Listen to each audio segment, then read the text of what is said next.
मैं कमी sir. Yes please कम। नमस्ते सर। नमस्ते मैम। बैठिए। Thank you sir. क्या नाम है आपका? सर भानु प्रताप सिंह। भानु प्रताप सिंह। जी सर। और आप कहाँ से हैं? सर मैं फतेहपुर सीकरी आगरा से हूँ। फतेहपुर सीकरी से हैं। आप तो बड़ी ऐतिहासिक जगह से आए हैं। जी सर। और भानु, अपने बारे में कुछ ऐसा बताइए कि हमें आपका फॉर्म पढ़ने की ज़रूरत ना पड़े और हम आपसे बातचीत कर सकें। सर मैं वर्तमान में IRPS के रूम में कार्यरत हूँ।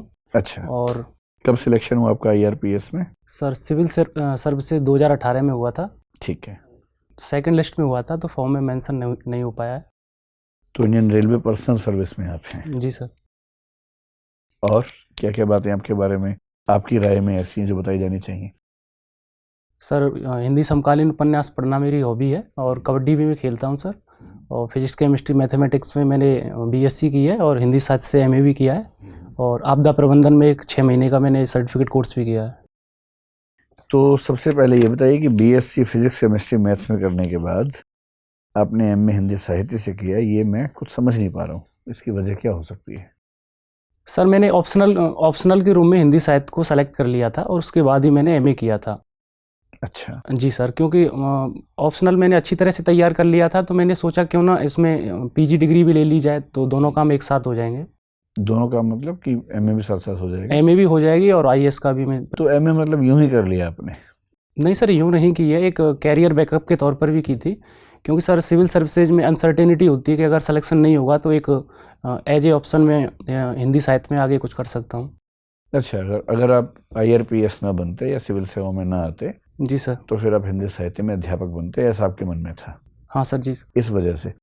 लेकिन जब फिजिक्स केमिस्ट्री मैथ्स आपने पढ़ाई था ग्रेजुएशन में और काफ़ी अच्छा पढ़ा, आपके मार्क्स बता रहे हैं, कितने मार्क्स थे आपके एग्जैक्टली? सर मेरा 62% था BSc में। 62% मेरे ख्याल से बुरा तो नहीं है, अच्छा ही मानना जी चाहिए सर। इसको, है ना? तो फिर फिजिक्स भी UPSC के सब्जेक्ट्स में है, केमिस्ट्री भी है, मैथमेटिक्स भी है। जी सर। 3 विषय जो UPSC की लिस्ट में है वो पढ़े आपने, उसके बाद तीनों को ही छोड़ के चौथा विषय लिया जो आपकी पूरी बैकग्राउंड में कहीं नजर नहीं आ रहा मुझे। क्यों आपने फिजिक्स केमिस्ट्री मैथ्स क्यों नहीं लिया UPSC के लिए, इनमें से कोई एक विषय? सर मैंने इसके लिए सोचा था और जैसे ही UPSC के बारे में सोचा मैंने तो उसमें ऑप्शनल सब्जेक्ट लेना है। तो सर मैंने क्वेश्चन पेपर उसके देखे तो मेरा तैयारी का स्तर फिजिक्स के लिए सोचा था मैंने सर, तो उस लेवल का नहीं था। अगर मैं ऑनेस्टली कहूँ कि मैं उस लेवल पे जाके मेंस क्वालिफाई कर पाऊँ, इसलिए सर मैंने डिसीजन लिया कि ऐसा सब्जेक्ट चुनूंगा जो थोड़ा मेरा जिसमें इंटरेस्ट भी है और जो स्कोरिंग भी है। तो कुछ लोगों से मैंने कंसल्टेट भी किया, मेरे मित्र थे तो उन्होंने मुझे हिंदी साहित्य को बताया कि इसको आप ले सकते हो। अच्छा, यानी कि आप ग्रेजुएशन के दौर में बहुत अच्छे विद्यार्थी नहीं थे, इससे सरल मतलब यही हुआ? सर मैं अच्छा विद्यार्थी था लेकिन उस लेवल की तैयारी नहीं थी जो UPSC की डिमांड है। जो उसके मैंने सुना था सर बहुत टफ पेपर होता है और मैंने देखा भी था पेपर। तो मैं समझ गया था शुरुआत में ही कि मैं इसमें बहुत बेहतर नहीं कर पाऊंगा और इसके लिए आपको अच्छे नंबर लाने चाहिए क्योंकि वरीयता सूची में स्थान बनाना है। तो उस लेवल की तैयारी नहीं थी सर मेरी। चलिए, फिजिक्स आपका विषय रहा है और आप UPSC में रखने के मूड में थे एक ज़माने में, और भानु आपका नाम है, तो मुझे ये बताएं कि सोलर एनर्जी से वाहन चल सकें और हमारी एनर्जी की अधिकांश रिक्वायरमेंट्स पूरी हो सके, ये स्थिति वास्तविक रूप में कब तक आने की उम्मीद है? और उसमें टेक्नोलॉजिकल प्रॉब्लम्स क्या क्या हैं अभी, हम क्यों उस लेवल पर नहीं आ पाते? Sorry sir. मैं उस दिन को देख रहा हूँ कल्पना में कि कारों के ऊपर एक पैनल लगा हो। जी सर। और उससे कारें सोलर एनर्जी से चल रही हैं, ट्रक चल रहे हैं, ट्रेन चल रही हैं, और हमारा एनर्जी कंजम्पशन 0 के आसपास हो गया। जीवाश्म ईंधन खर्च नहीं हो रहे हैं, पॉल्यूशन 0 के आसपास है। जी सर। ये संभावना, मतलब बाकी जो नवीकरणीय संसाधन हैं, ऊर्जा ईंधन है, उनके अलावा अगर इसको मैं बड़ी संभावना मानना चाहूँ सोलर को, तो ये संभावना कब तक साकार हो पाएगी और उसमें कौन कौन से बॉटलनेक्स इस समय हैं? सर 2022 तक हमने 100 गीगावाट का एक टारगेट भी रखा है कि हम ऊर्जा की पूर्ति 100 गीगावाट सोलर से लाएंगे। लेकिन सर इसमें जो सिलिकॉन इसमें यूज होता है तो कच्चे माल को लेकर भी प्रॉब्लम है। और सर अभी मैं रिकॉल नहीं कर पा रहा हूँ इसको लेकर टेक्निकल क्या क्या प्रॉब्लम है, लेकिन 2030 के आसपास ये सपना साकार हो सकता है सर। कि हमारी लगभग सारी ऊर्जा आवश्यकताएं वाहनों की और बाकी सौर ऊर्जा से पूरी हो जाए। ना सर 100% सौर ऊर्जा से नहीं हो पाएगी, कुछ सौर लेकिन से। सब मिला के नवीकरणीय हाँ संसाधन सर। मिला के 2030 तक आपको लगता है कि हो जाना चाहिए? जी सर। CAA के खिलाफ अभी प्रोटेस्ट चल रहे हैं, आपको पता है कि दिल्ली की हालत बड़ी खराब है, जी सर। कर्फ्यू भी लग गया है और कई लोगों को मतलब बिना बात के मरना पड़ा है इस चीज़ में अनावश्यक रूप से। कुछ लोग कह रहे हैं कि जिस तरह से उत्तर प्रदेश के CM ने हैंडल किया CAA के मामले को, अगर उस तरह से दिल्ली में हैंडल करते तो दिक्कत ना आती। कुछ इसका उल्टा कह रहे हैं कि अगर यूपी वाले स्टाइल से हैंडल करते दिक्कत बढ़ जाती। आप उत्तर प्रदेश से हैं और अभी दिल्ली में हैं, केंद्र सरकार की नौकरी में हैं। जी सर। आप बताएं कि यदि आप CM होते, जी सर। हालांकि दिल्ली में CM के पास पावर्स नहीं है, एज्यूम कर लीजिए कि दिल्ली में CM होते जी sir. With police powers in your hands, आप इस मामले को कैसे हैंडल करते? सर जो भी ऐसी सिचुएशन सर जब पैदा होती है तो उससे पहले जो हमारा खुफिया तंत्र है तो वो हमें सूचनाएं मिल जाती हैं, तो वो इंटेलिजेंस के स्तर पर वो खुफिया सूचनाएं जुटा ली जाती हैं और जो एंटी सोशल एलिमेंट हैं उनको अरेस्ट कर लिया जाता सर। और इसके अलावा जो गैर लाइसेंसी जो हथियार होते हैं, जो तमंचा हैं और पिस्टल हैं, तो उनका इतना प्रशासन के पास कोई मुश्किल नहीं है कि उनका पता न लगा पाए, तो उनका पता लगाया जा सकता है और उनको जब्त भी किया जा सकता है। और इसके अलावा CCTV जो कैमरे हैं उनमें फुटेज अगर कोई भी संदिग्ध मिले तो ये प्रिकॉशंस हम पहले अपना सकते हैं। और फिर भी अगर सर हो सकता है कि दंगा हो जाए तो उसके लिए जो हमारे सुरक्षा बल हैं उनको हम प्रिपेयर पहले से कर सकते हैं और निर्देश दे सकते हैं कि अगर कोई भी घटना हो तो तुम्हें सख्ती से कार्रवाई करनी है, और उसमें एक प्रोटोकॉल का फॉलो किया जा सकता है कि किस तरह से आपको जो ताकत है वो यूज़ करनी है अनुपात के रूप से। और फिर भी सर अगर कोई घटना होती है तो फिर अरेस्ट करके उसको जेल में डालना चाहिए जो भी एंटी सोशल एलिमेंट है।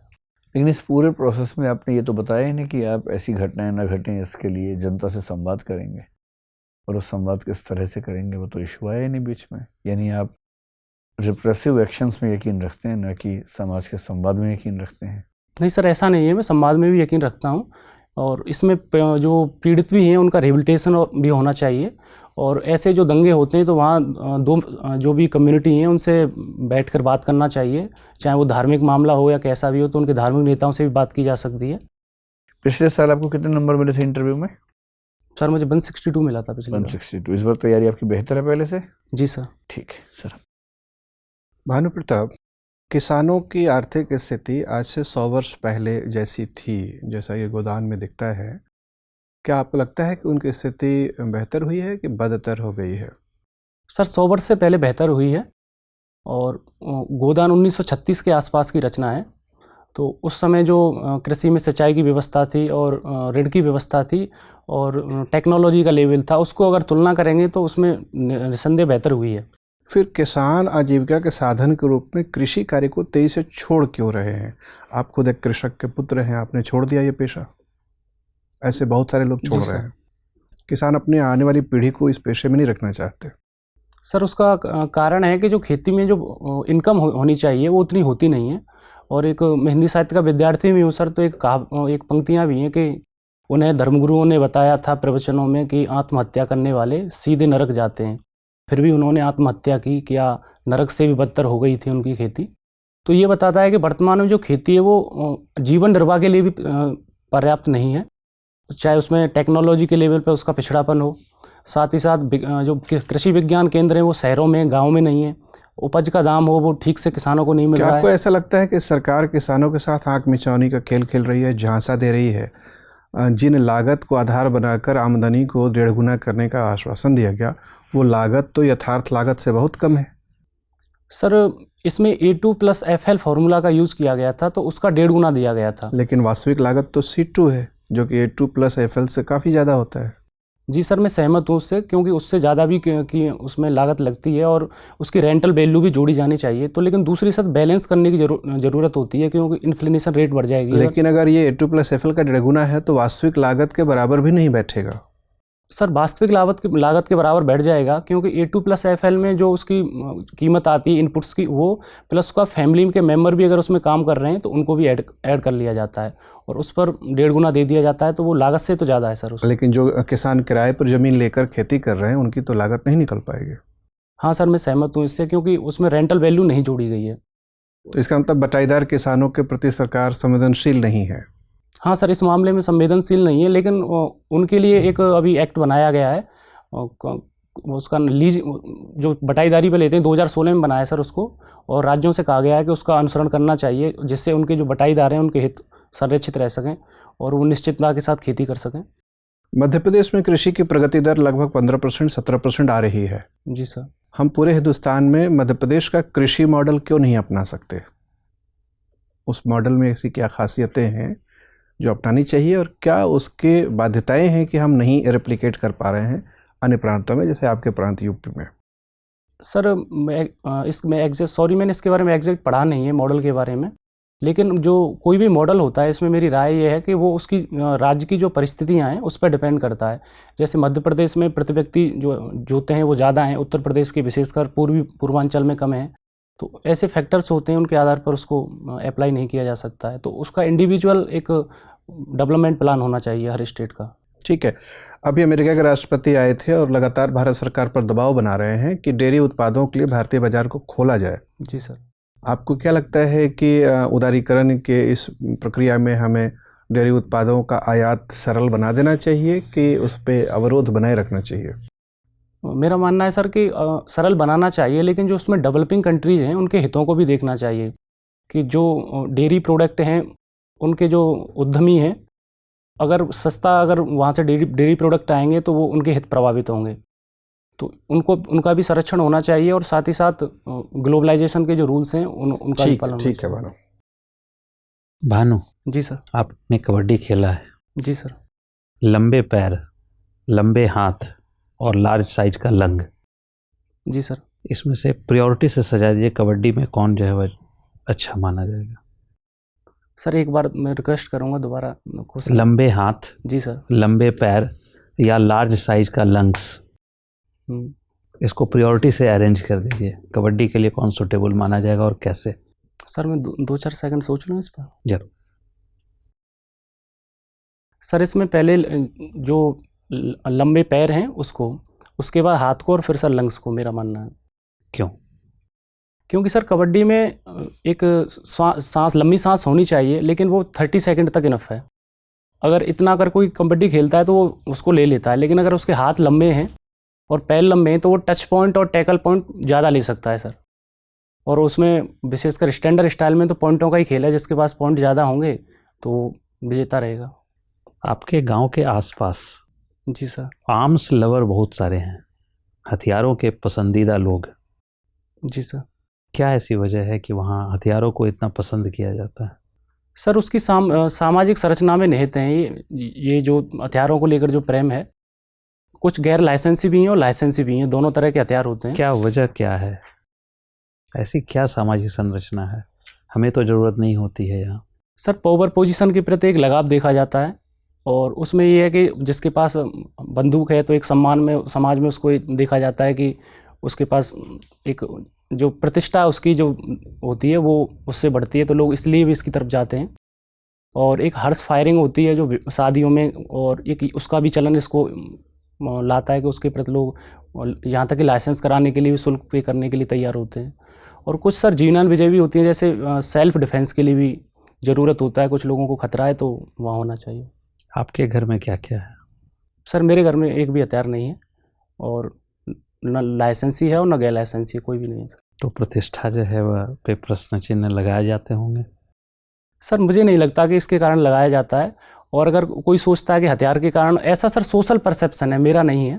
अगर कोई लगाता है तो इससे सर मुझे व्यक्तिगत स्तर पर फ़र्क नहीं पड़ता है कि हथियारों से मुझे जाना जाए, ऐसा मैं चाहता भी नहीं हूँ सर। फतेहपुर सिकरी में अकबर ने राजधानी जो है बनाई। जी सर। और कुछ वर्षों में ही वहाँ से उन्हें पलायन कर जाना पड़ा, क्या ऐसी वजह थी? सर मुख्य रूप से पानी की कमी थी। 1569 में बनाया था, तो लगभग 10 साल में पता चल गया था कि इसको हम सस्टेनेबल रूप से आगे तक इसको हम जारी नहीं रख सकते हैं। और जो परंपरागत जो पद्धतियाँ जैसे बावलियाँ थी, कुएँ थे, वो भी जवाब देने लग गए थे, तो उन्होंने फिर ट्रांसफ़र कर ली थी बाद में। मेरी तरफ से लास्ट क्वेश्चन है, केवलादेव को कैसे संरक्षित करेंगे? सर उसको कई 4 स्तरों पर उसमें वर्क किया जा सकता है। पहला सर गवर्नमेंट के स्तर पर, जैसे उसको नेशनल पार्क का दर्जा दिया गया है, तो ये अवेयरनेस लोगों में फैलाई जाए कि एक नेशनल पार्क। बिल्कुल, आप मौलिक विचार बताइए। सर मौलिक विचार ये है कि जो नेगेटिविटी है टूरिज्म को लेके, मैं सर व्यक्तिगत रूप से घूमने भी गया हूँ उसमें, तो जो स्थानीय जनता ये कहती पाई जाती है बहुधा टूरिस्ट से कि यहाँ कुछ नहीं है, टहनियाँ उनकी तोड़ना, सुबह वॉक के लिए आना, एक ये बंद होना चाहिए और एक अवेयरनेस फैलानी चाहिए। दूसरा सर मैंने देखा है कि वहाँ बफर जोन नहीं है, आसपास गांव बसे हुए हैं, तो एक 500 मीटर का कम से कम किसानों की आपसी सहमति से कि एक बफर जोन बना दिया जाए तो वो ज़्यादा बेटर है। भानु जी मैम। आप भरतपुर के बारे में बात कर रहे थे। जी मैम। हाल ही में खबरें आ रही हैं और कुछ रिपोर्ट्स भी आई हैं सामने कि जो कास्ट प्रॉब्लम्स हैं और कास्ट एट्रोसिटीज़ हैं, जाति को लेके वहाँ पे जो परेशानियाँ हो रही हैं, वो एक तो नॉर्दर्न राजस्थान, गंगानगर और हनुमानगढ़ तरफ और भरतपुर, ये मैक्सिमम डिस्ट्रिक्ट्स जो हैं अफेक्टेड हैं। दोनों ही ये जगह अगर आप देखें तो खेती अच्छी रही है, पैसा है लोगों के पास, लेकिन यहीं पे सबसे ज़्यादा चिंता की बात है। ऐसा क्यों है? सॉरी मैम, मैं रिक्वेस्ट करूँगा, समझ नहीं पाया। यहाँ पे लोगों के पास आमदनी अच्छी है, खेती अच्छी है, उसके बावजूद ये कास्ट की जो प्रॉब्लम्स हैं, जहाँ पे SC STs को दबाया जाता है, उनके अगेंस्ट क्राइम किए जा रहे हैं, वो क्यों ज़्यादा है अगर आप साउथ और वेस्टर्न राजस्थान के कंपेयर में देखें तो? मैम इसमें सामाजिक व्यवस्था है उसका, इसमें पहला मुख्य कारण यही है कि ये जो क्षेत्र है इसमें डोमिनेंट कास्ट हैं, विशेषकर जैसे जाट है और ठाकुर हैं, तो उस वर्ण व्यवस्था का सिस्टम है, तो वो 4500 वर्ष की जो सिविलाइजेशन है, तो उससे हम इसको जोड़ के देख सकते हैं। तो ये जो वर्ण व्यवस्था है, क्या SC ST prevention of atrocities act जैसे कानून के बावजूद इतनी मजबूत है कि लोगों की जान चली जा रही है, इसमें क्राइम हो रहे हैं और अभी भी इतनी मजबूती से पकड़ बनाई हुई है? बाकी अगर हम बगल वाली डिस्ट्रिक्ट्स देखें, ज़िले देखें, वहाँ पे इतनी दिक्कत नहीं है। हाँ मैम, SC ST का कानून होने के बाद भी हो रहा है, तो एक तो प्रशासनिक लापरवाही है, कानून का ठीक ढंग से इम्प्लीमेंटेशन नहीं हो रहा है। दूसरा मैम, समाज में अवेयरनेस भी नहीं है, एजुकेशन का लेवल भी कम है। और यहाँ पे तो एजुकेशन का लेवल अच्छा है, इन दोनों ही जगह एजुकेशन का लेवल अच्छा है, बड़े शहर आसपास हैं। मेरा मैम इसमें यह है कि एजुकेशन का लेवल एक क्वालिटीफुल एजुकेशन होती है। जैसे अभी भी गांव में मैम ऐसे पढ़े लिखे लोग मिल जाते हैं जो मेला ढोने की जो प्रथा है, मैनुअल स्कैवेंजिंग की, उसको एक नैसर्गिक अधिकार के रूप में देखते हैं कि ये नेचुरल राइट्स है उनको ही डालना चाहिए इसको, और हमें नहीं करना चाहिए। और वो पढ़े लिखे भी हैं मैम, मैं उनसे मिला भी हूँ, तो ये वो एजुकेटेड भी हैं, उनको ये नहीं कह सकते कि वो एजुकेटेड नहीं है। तो इस तरह की जो विकृत सोच है वो अवेयरनेस उस लेवल पे नहीं है कि हमें एक ह्यूमन राइट्स के लेवल पर एक। हम कहीं ना कहीं ऐसा भी नहीं मान सकते कि जब पैसा ज़्यादा आ जा रहा है लोगों के पास तो ये घटनाएं ज़्यादा बढ़ रही हैं? कहीं ना कहीं ये इकॉनमी से रिलेटेड है। जी मैम, मैं मानता हूँ इसको भी, और पैसा आने से कानून का दुरुपयोग होने की संभावना भी बढ़ जाती है। जैसे कि करप्शन के मामले में 80वां स्थान है भारत का, जो बताता है कि सार्वजनिक संस्थानों में करप्शन रेट है। तो अगर कोई घटना होती है तो वहाँ करप्शन होता है, तो उसके कारण भी तो मतलब ये इन जिलों में ज़्यादा करप्शन है और यहाँ पे जो पुलिस है या जो भी अधिकारी हैं वो लिप्त हैं इनमें, जो लोग कर रहे हैं उनके साथ? मैम सब नहीं है इसमें, मेरा मानना है, लेकिन करप्शन है। जैसे कि जो रिपोर्ट कहती है ट्रांसपेरेंसी इंटरनेशनल की, कि एशिया प्रशांत क्षेत्र के जितने भी देश हैं उसमें भारत का पहला स्थान है करप्शन में। वो तो भारत का हो। हाँ मैम, पार्टिकुलर उस स्टेट की बात नहीं है, वो सब जगह इसको देखा जा सकता है। ठीक है। आपका नाम भानु प्रताप है? जी मैम। आप आदित्य L1 के बारे में कुछ बता सकते हैं? जी मैम, ये इसरो द्वारा छोड़ा जाएगा इसको, मिशन को, और सूर्य की ये कोरोनोस्फीयर का अध्ययन करने के लिए भेजा जाएगा, और पहला मिशन है। इसमें L1 क्या है? मैम ये लैग्रांज पॉइंट्स हैं L1। ऐसे कितने पॉइंट्स हैं? मैम ऐसे 5 पॉइंट होते हैं, L1 L2 L3 और L5। L4 और L5 5। ये पॉइंट ऐसे होते हैं जहाँ ग्रेविटेशनल फोर्स बराबर हो जाता है दो पिंड्स का। जैसे कि अगर इस L1 आदित्य L1 के मामले में देखें तो पृथ्वी का और सूर्य का ग्रेविटेशनल फोर्स बराबर हो जाएगा इस जगह पर। ठीक है, thank you. Bhanu ji sir. Bhanu, आपने नेशनल डिजास्टर मैनेजमेंट में सर्टिफिकेशन कोर्स किया हुआ है? जी सर। अभी केरल में बाढ़ आई थी पिछले दिनों। जी सर। है ना? उस बाढ़ के पीछे कई वजह बताई गई, कुछ लोग नेचुरल भी कह रहे थे, कुछ कह रहे थे कि मानव निर्मित आपदा है पूरी तरह से। फिर उसके प्रबंधन को लेकर ये बात की जा रही थी कि इसको राष्ट्रीय आपदा घोषित कर देना चाहिए। जी सर। तो राष्ट्रीय आपदा को घोषित करने के क्राइटेरिया कौन कौन से होते हैं? कब किसी आपदा को राष्ट्रीय आपदा घोषित करती है सरकार?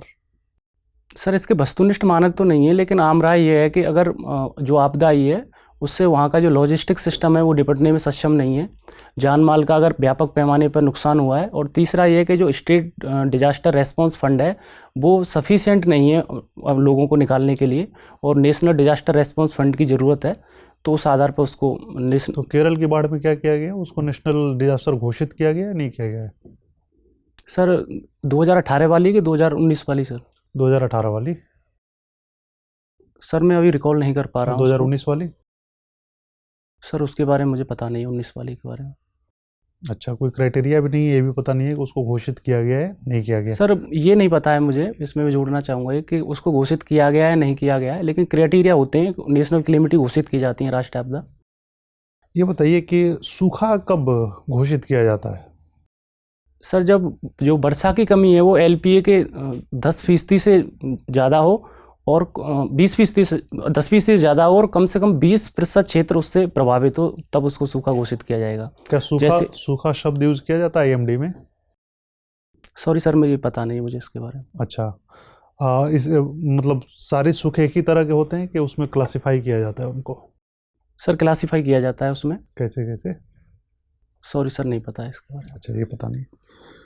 डिजास्टर में आपने सर्टिफिकेशन किया हुआ है, ये बताइए कि डिजास्टर मैनेजमेंट, जी सर। जबकि सर्विस है पूरा एडमिनिस्ट्रेशन का, जी तो डिजास्टर मैनेजमेंट, डिजास्टर गवर्नेंस और डिजास्टर एडमिनिस्ट्रेशन, तीनों क्या हैं? तीनों में क्या अंतर है, अगर है तो, या फिर तीनों एक ही है? थोड़ा सा सोच लूँ थोड़ा। हाँ बिल्कुल। सर एडमिनिस्ट्रेशन में पॉलिसी मेकिंग की जाती है कि हमें क्या नियम बनाने हैं और किस तरह से उसको टैकल करना है। मैनेजमेंट में उसका ऑप्टिमम यूटिलाइजेशन किया जाएगा जो नियम बनाए जाएंगे, और गवर्नेंस भी पॉलिसी मेकिंग से संबंधित है कि ऐसी नीतियां बनाना जो डिजास्टर के जो प्रभाव हैं उनको कम कर सकें। एडमिनिस्ट्रेशन और गवर्नेंस डिजास्टर के रेफरेंस में एक ही है ना सर? एक नहीं है। गवर्नेंस हाई लेवल पर पॉलिसी मेकिंग का प्रोसेस है, और एडमिनिस्ट्रेशन उससे कम नीचे के लेवल पर पॉलिसी मेकिंग का है, और मैनेजमेंट उसको इम्प्लीमेंटेशन करने से कि किस तरह से उसको इम्प्लीमेंट करेंगे। तो क्या एक DM के पास पावर है पॉलिसी बनाने का डिजास्टर के लिए? जी सर है। किस हद तक है? सर इसके बारे में मैंने पढ़ा नहीं। तो किस नियम से इसको मिलता है पावर? सर ये डिजास्टर मैनेजमेंट एक्ट 2005 है, उसके तहत त्रिस्तरीय जो ढांचा है उसमें DM को भी दिया गया है कि आप भी अपने लेवल पर कुछ शक्तियाँ हैं उनका उपयोग कर सकते हैं। तो उपयोग कर सकते हैं मैनेजमेंट में या पॉलिसी मेकिंग में? सर अपने आधार पर वो नियम बना सकते हैं, उन्हें लगता है कि ये ज़रूरत है और यहाँ नया रूल्स होना चाहिए, तो वो DM एज ए DM जिला स्तर पर उसको कर सकते हैं। उस अथॉरिटी का क्या नाम है? उसका sir district disaster management authority बोलते हैं उसको। डिजास्टर मैनेजमेंट में टर्म यूज़ किया जाता है स्ट्रक्चरल और नॉन स्ट्रक्चरल मेजर्स। जी सर। क्या होते हैं दोनों? सर स्ट्रक्चरल में उसमें हम संरचनात्मक में ऐसे काम करते हैं जो निर्माण से जुड़े हुए हैं। ठीक है। जैसे बाढ़ है, अगर उसमें करना है तो तटबंध ऊंचे करना है, पेड़ पौधे लगाना है। और उसमें गैर संरचनात्मक में सर उसमें एजुकेशन है, मैपिंग है, भूमि उपयोग नियंत्रण है, ऐसे उपाय किए जाते हैं, अवेयरनेस फैलाई जाती है लोगों में आपदा को लेकर। भारत की नेशनल डिजास्टर मैनेजमेंट पॉलिसी कोई है? जी सर है। तो उसकी 3-4 बातें बता पाएंगे आप? सर मैंने पढ़ा है लेकिन अभी रिकॉल नहीं हो रही हैं। अच्छा, सिंधाई फ्रेमवर्क में B3 संकल्पना क्या है? सर उसमें क्षमता निर्माण पर बल दिया गया है। B3 संकल्पना क्या है? सर इसके बारे में नहीं पता है, सॉरी। ठीक है भानु।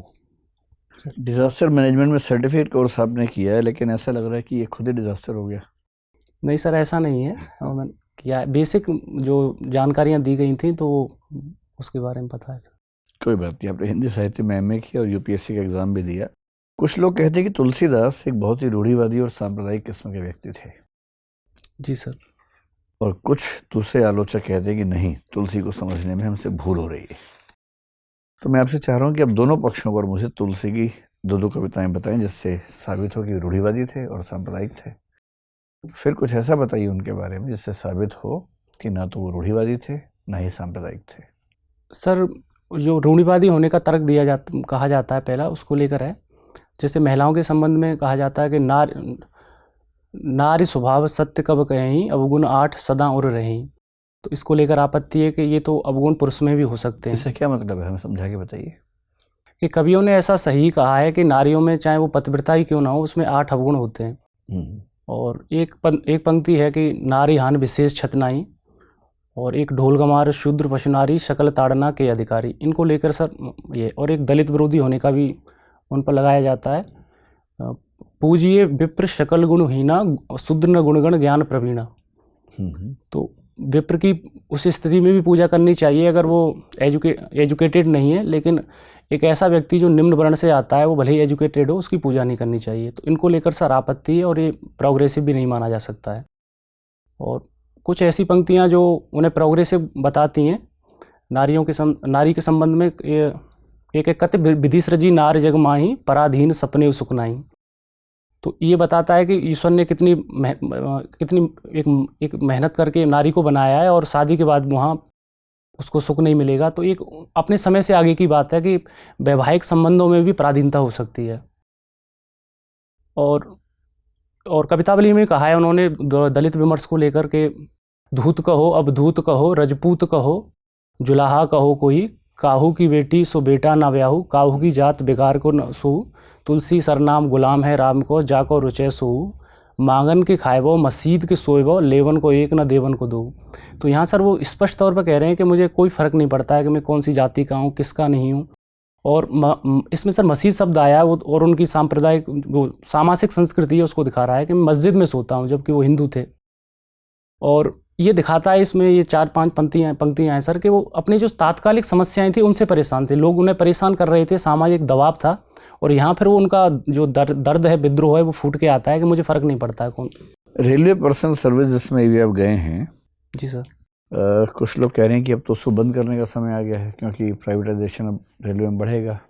तेजस एक्सप्रेस चली पड़ी है, IRCTC एक तरह से कंपनी बनी चुकी है बहुत साल से। तो क्यों ना ऐसा किया जाए कि धीरे धीरे रेलवे के अधिकांश हिस्से को हम प्राइवेटाइज कर दें।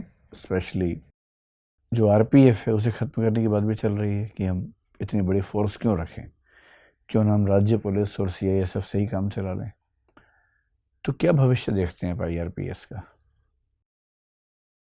सर IRPS का बहुत अच्छा भविष्य है, क्योंकि रेलवे अभी सबसे बड़ा नियोक्ता है, और आने वाले टाइम में मेन पावर भले ही रेशनलाइज हो जाएगी, लेकिन उसमें लोग तो काम करेंगे।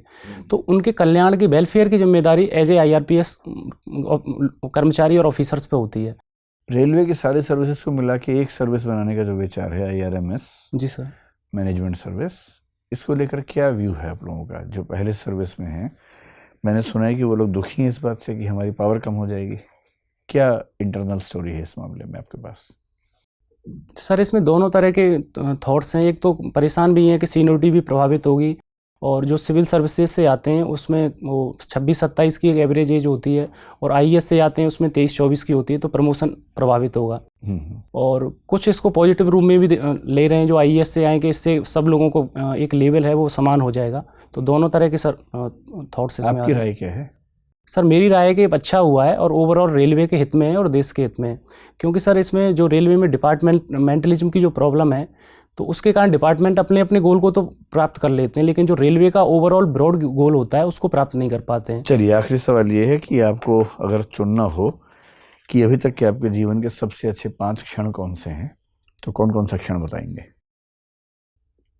सर सबसे पहला तो मैं मैरिड हूँ, तो शादी को लेकर है सर। मेरा 16 जनवरी 2017 को शादी हुई, और सबसे खूबसूरत पल उसको मैं मानता हूँ।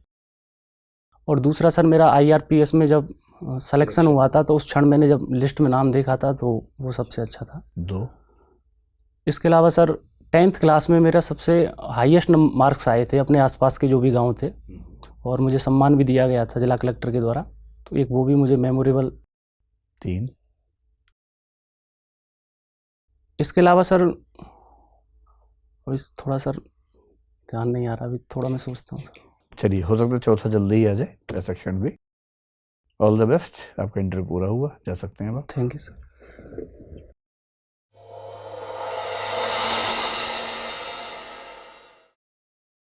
आओ भैया, बैठो। Thank you sir. क्या है आपकी अंडरस्टैंडिंग, क्या है आज के इंटरव्यू की? सर वही नर्वसनेस है, वो मतलब फैमिलियर नहीं हो पाता हूँ। क्यों यार, तुम सिलेक्टेड आदमी हो, इतना बढ़िया जॉब में हो। सर सब जगह बढ़िया रहा है और सबसे ज़्यादा दबाव आज के इंटरव्यू में महसूस किया है मैंने, पता नहीं क्यों सर। इसका पर्पस सिर्फ ये होता है, हम लोग इस पर जब बैठते हैं ना तो पहले हम डिसाइड करते हैं कि कौन क्या पूछेगा, और कोशिश करते हैं कि जो आपका बायोडाटा है ना उस पर कुछ छोड़े नहीं। जी सर। जैसे डिज़ास्टर मैनेजमेंट में सर्टिफिकेट आपने लिख दिया, और ये क्या साबित हुआ? डिज़ास्टर। पढ़ाई तो आपने की नहीं बहुत ज़्यादा। जब आपने खुद लिखा है फॉर्म में, मान के चलिए कि जो 5 लोग बैठेंगे यूपीएससी में, उनमें से कम एक ऐसा होगा जो कभी ना कभी उसमें काम कर चुका होगा। और यदि उसने पूछ लिया, जो सवाल पूछेगा बहुत बेसिक थे डिजास्टर मैनेजमेंट के, लेकिन वो वही बता पाएगा जिसने पढ़ा हुआ है ठीक से। तो ये बहुत मतलब स्वाभाविक बात है कि उस पर तैयारी आपकी अच्छी होनी चाहिए थी। ठीक है, मैं आपको बता दूं, देखो एंट्री बढ़िया है, ड्रेस बहुत ही बढ़िया है, सिटिंग का सेल बहुत अच्छा है, इसमें तो कोई बात ही नहीं है। हो क्या रहा है कि आंसर्स में ना वो धार और वो सहजता कहीं कहीं मिसिंग है। कैसे? सेल्फ इंट्रोडक्शन आपसे पूछा गया तो आपने ना, बेहतर होता कि थोड़ा सिस्टमेटिक होता, क्योंकि ये प्रश्न तो स्वाभाविक है, एक्सपेक्टेड है। ऐसा लगा कि एक वाक्य बोला, फिर आपने सेकंड सोचा, फिर बोल दिया, तीसरा बोल दिया। वीडियो देखना तब समझ में आएगा। जी सर। थोड़ा सिस्टम से कि सर मेरा नाम जैसा आप जानते हैं भानु है, मैंने ये पढ़ाई की है, इस जॉब में मेरा सिलेक्शन हो गया है और मैं भी इम्प्रूवमेंट के लिए प्रयास कर रहा हूँ, मेरी हॉबी ये है। सिस्टम में एक फ्लो में बात आनी चाहिए। हिंदी लिटरेचर आपने क्यों लिया पीसीएम छोड़ के? तो ठीक था, हिंदी क्यों लिया वो तो ठीक था, पर पीसीएम क्यों छोड़ा? मतलब मेरा ख्याल है कि इसमें थोड़ा सा और अगर बात स्पष्ट होती ना, तसल्ली मिलनी चाहिए मेंबर्स को कि छोड़ने की पर्याप्त वजह थी आपके पास, यूं ही नहीं छोड़ दिया। जी सर। आंसर बुरा नहीं है, अच्छा है, लेकिन थोड़ा कन्विंसिंग उसको बनाने की ज़रूरत है। देखूंगा सर इसको। अब आपका नाम भानु है, भानु का मतलब है कि सूर्य पे पूछा जाएगा आपसे, पूछा जा सकता है मतलब। तो मैंने इतना ही कहा कि भानु आपका नाम है, तो बताइए सोलर एनर्जी से हमारी भविष्य की क्या संभावनाएं हैं? आप इससे इतना चौंक गए इस सवाल से और आपको लगा तो फंस गया, ये तो आउट ऑफ सिलेबस पूछ लिया। ये तो होगा ही होगा। मेंबर्स के पास शुरू के 10 दिन के बाद सवाल तो होते नहीं, फिर तो ढूंढते हैं सवाल कि भानु अभी तो प्रताप छूट गया, महाराणा प्रताप भी आ सकते हैं, कुछ भी आ सकता है बीच में। फिर सिंह के पीछे पड़ जाएंगे, शेर के पीछे पड़ जाएंगे, फिर नेशनल एनिमल पूछेंगे, वो सब होगा। ये स्वाभाविक है, ऐसा पूछते हैं। तो सोलर के बारे में, सोलर सिस्टम, सोलर एनर्जी, वो सब चीज़ें ध्यान से देख लो अच्छे तरीके से। ठीक है सर, अभी है टाइम 4-5 दिन का। हाँ, ये अच्छा है, टाइम है आपके पास। CAA पर कैसे हैंडलिंग करेंगे सिचुएशन की? अगर आप दिल्ली में होते तो ठीक आपने कहा, लेकिन किसी भी सिचुएशन में पहले कंस्ट्रक्टिव अप्रोच बताओ और फिर जो मैनेजमेंट वाली है, या जिसको कह सकते हैं कि जो नुकसान हो गया उसको कैसे मैनेज करना है, वो अप्रोच जो है। तो पहली बात, मैं कोशिश करूंगा कि जो दोनों समुदाय हैं उन दोनों समुदायों से संवाद कायम करूं और उन्हें समझाऊं कि बिना किसी समझदारी के झगड़ा करने का क्या फ़ायदा है, पहले समझो तो सही क्या मामला है। तो कोशिश करूंगा बातचीत से ही समाधान हो जाए, अगर नहीं होगा तब फिर मैं ये स्टेप्स लूँगा। वो स्टेप्स आपके सारे ठीक हैं, पर वो बाद में आने चाहिए। पहले संवाद वाली प्रक्रिया पहले। हाँ, पहले वो आनी चाहिए। अंग्रेजी में, हिंदी में कुछ कुछ शब्दों का उच्चारण ऐसा है जिस पर अब शायद ध्यान देना बहुत फ़ायदेमंद नहीं है, मैं आपको बता रहा हूँ केवल। जैसे आपने कहा मैं कंसल्टेट करूँगा, है ना, तो कंसल्ट करूँगा। कुछ शब्द ऐसे हैं जो, और मेंबर्स को ना एक शब्द ऐसा सुन के थोड़ा सा अटपटा सा लग सकता है। अनिजी फील। कोशिश कीजिए कि ऐसा कोई शब्द जो गलत से ना आए। एक मैंने नोट कर लिया था, कंसल्टेट। हिंदी में आपने उद्यमी को उद्यमी बोला, उद्यमी, उद्यमी, उद्यमी है, द है, ध नहीं है, बोलो। उद्यमी। हाँ, उद्यमी। सर उस टाइम पे निकल जाता है, मालूम होता है। नहीं, इस पे ध्यान इतना नहीं देना है, निकल गया तो निकल गया, कोई बात नहीं। लेकिन अगर आपको पहले से पता रहे, आप ध्यान दे सकें तो बढ़िया है। जैसे कंसल्टेट तो आप ठीक कर ही लेंगे, कंसल्ट सिंपल सी बात है। कबड्डी पर तो मुझे ठीक लगा, वो आंसर ठीक था हाँ, इनका, ठीक लंग्स था। वाला। अच्छा, मुझे लगा ऐसा तो नहीं कि अब लंग्स नंबर 1 पे सुनना चाह रहे थे। नहीं सर, क्रम ठीक था हाँ, इनका? क्रम ठीक था, बहुत बढ़िया, इसलिए कि very good। स्टैंडर्ड जो पॉइंट इन्होंने बताया एग्जैक्टली वही। हाँ, 30 सेकंड उससे लग गया कि जो कबड्डी है सर मैं खेलता भी हूँ। हाँ, बहुत उससे लग अच्छा। गया कि ये खेलते हैं। बहुत बढ़िया। और बहुत उसका बढ़िया। सर ये इसका अच्छा इसलिए बता पाए, पर्सनल था। हाँ, ये सबसे हाँ। बेनिफिट में ही रहता हूँ, इसलिए लंबाई की वजह से, हाथ की वजह से। हाँ, नॉर्मली जो है ना, सांस इंपॉर्टेंट नहीं, छू के जल्दी से घुसा उसमें। हाँ, जितने छू नॉर्मली लोगे लोग लंग्स को पहले देते हैं। मुझे भी लगा कि ऐसा शायद कोई अपेक्षा होगी आपकी। हाँ, डिजास्टर मैनेजमेंट में बस उतना ही है, पढ़ लो उसको ठीक से, है ना उसको, क्योंकि आपने खुद ही जब खुला आमंत्रण दिया है पूछने के लिए, फिर तो बताना ही होगा ना। दूसरा, आपका जो एरिया है आगरा और उसके आसपास का, उसमें 2 प्रश्न आए थे। एक था आर्म्स लवर हैं आपके यहाँ के लोग ज़्यादा, दूसरे एट्रोसिटीज़ वाला जो मामला है उसमें अमीरी के बावजूद क्यों ऐसा हो रहा है। इन दोनों पे थोड़ा सा गहरा उत्तर अपेक्षित था। अमीरी बढ़ने से सामाजिक तनाव कम नहीं होते बल्कि बढ़ जाते हैं, ये उत्तर वो सुनना चाह भी रही थी। सोशियोलॉजी का पर्सपेक्टिव यही होता है इस मामले में। जहाँ अमीरी बढ़ती है ना, वहाँ संघर्ष करने की क्षमता भी तो बढ़ जाती है, और अमीरी सब में बराबर तो बढ़ी नहीं है, उच्च जातियों में ज़्यादा बढ़ती है अमीरी। तो फिर वो कोशिश करते हैं कि जो लोग हमेशा से हमसे पीछे हैं हमारे बराबर ना आ पाएँ, इसके लिए वो खर्चा भी करते हैं, ताकत भी लगाते हैं, बंदूकें भी खरीद सकते हैं। इसलिए अमीरी के बढ़ने में और सामाजिक पिछड़ापन बने रहे, इसमें कोई विरोध की बात नहीं है। ये सोसाइटी में, सोशियोलॉजिकल स्टडीज़ में सामान्य बात मानी जाती है। जैसे हरियाणा में देखो, आर्थिक स्थिति बहुत बेहतर है, सामाजिक स्थिति उतनी बेहतर नहीं हो पा रही। तो ये आश्चर्य की बात नहीं है। आप कहिए कि हाँ, जब आर्थिक स्थिति बेहतर होती है किंतु सामाजिक इंडिकेटर्स अच्छे ना हो, पढ़ाई लिखाई का अच्छा बौद्धिक स्तर ना हो, तो ऐसे खतरे होते हैं कई राज्यों में। जी सर। और ये जो आर्म्स लेवल वाला था, इसमें कोई खास अपेक्षा आपकी थी या इस कल्चर से ही जोड़ के? नहीं सर, दरअसल यहाँ पर मिडेवल एज में आक्रमण बहुत ज़्यादा हुए हैं, तो उसकी वजह से जो है ना यहाँ आर्म्स जो है प्रोटेक्शन में जो है वो लोग रखते चले गए, और उसके बाद वो ट्रेडिशन शामिल हो गया। इस पॉइंट को भी जोड़ो उसमें। ठीक है, इकोनॉमी में तो सर कह रहे हैं कि आपका ठीक है, लेकिन जो पोएम आपने बीच में सुना दी मौका मिलता ही, बल्कि मौका बना के सुनाई, जो ऐसा ना लगे कि पोएम याद करके सुना के ही मानूंगा, है ना। हालांकि खराब नहीं लगा, पर पूछ लो पहले कि सर किसानों की स्थिति पर एक, अगर आप चाहें, अगर आप अनुमति दें तो मैं कविता सुनाना चाहता हूँ 2 लाइन की, फिर सुना दो उसके बाद, ठीक है। बाकी मेरा ख्याल है कि थोड़ा सा मेहनत करोगे तो बात बनेगी। पिछली बार आपके 162 मार्क्स थे। जी सर। उससे तो बेहतर दिख रहा है, लेकिन 200 की रेंज के लिए भी थोड़ी सी मेहनत करनी है आपको।